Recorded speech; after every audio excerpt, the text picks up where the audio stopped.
বাংলাদেশ জাতীয়তাবাদী দল বিএনপির মহাসচিব মির্জা ফখরুল ইসলাম আলমগীরের সাম্প্রতিক বক্তব্যে দেশের রাজনৈতিক প্রেক্ষাপটে রাজনৈতিক হয়রানি ও বিচারহীনতার চিত্র আরও স্পষ্টভাবে ফুটে উঠেছে।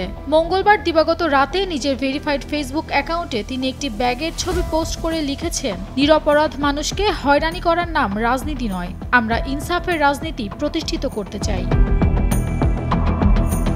বাংলাদেশের একমাত্র স্মার্ট সিটি বসুন্ধরা এখন আরো নিরাপদ, আধুনিকতায় আরো এক ধাপ এগিয়ে। এছাড়াও তিনি ব্যক্তিগত অভিজ্ঞতার উদাহরণ তুলে ধরে দেখান কিভাবে ঢাকার একটি জেল থেকে তিনি তার মেয়েকে একটি ব্যাগ দিয়েছিলেন, যা জেলের ভিতরে এক বন্দী তৈরি করেছিল। এরপরই তিনি দেশের দীর্ঘ 15 বছরের জেল দমন, মিথ্যা মামলা ও হয়রানির চিত্র প্রকাশ করেন।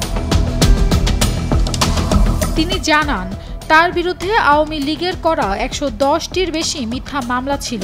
শুধু তিনি নন, গত এক দশকে লাখ লাখ বিএনপি নেতাকর্মী মিথ্যা মামলায় অভিযুক্ত হয়েছেন। অনেকের পড়াশোনা, সংসার, ভবিষ্যৎ এসবই এই মিথ্যা বেড়াজালে শেষ হয়ে গেছে। আন্তর্জাতিক ও মানবাধিকার সংস্থাগুলোর রিপোর্টেও প্রমাণিত হয়েছে, এই মিথ্যা মামলা ও হয়রানির নেটওয়ার্ক পুরো বাংলাদেশের রাজনৈতিক পরিবেশ ও নাগরিক অধিকারকে হুমকির মুখে ফেলে দিয়েছে, যা শুধু তার জীবনই নয়, বরং পুরো দেশের রাজনীতিকেই প্রভাবিত করেছে।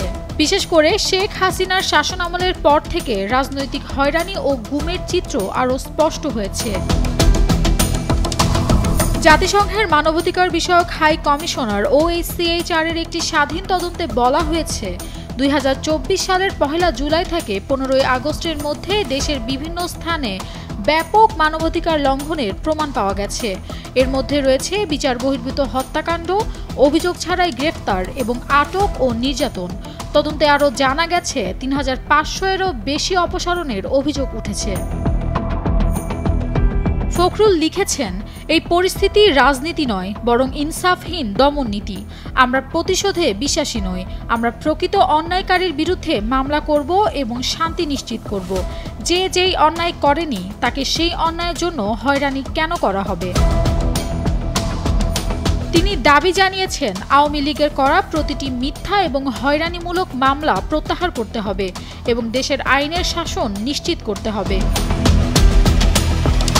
ফখরুলের মতে, নির্বাচনে অংশ নেওয়াই যথেষ্ট নয়, এখন রাজনীতিতে বিচার ও ইনসাফ প্রতিষ্ঠা প্রধান challenge. Nafisa Tasnim Ridhika, Daily Sun.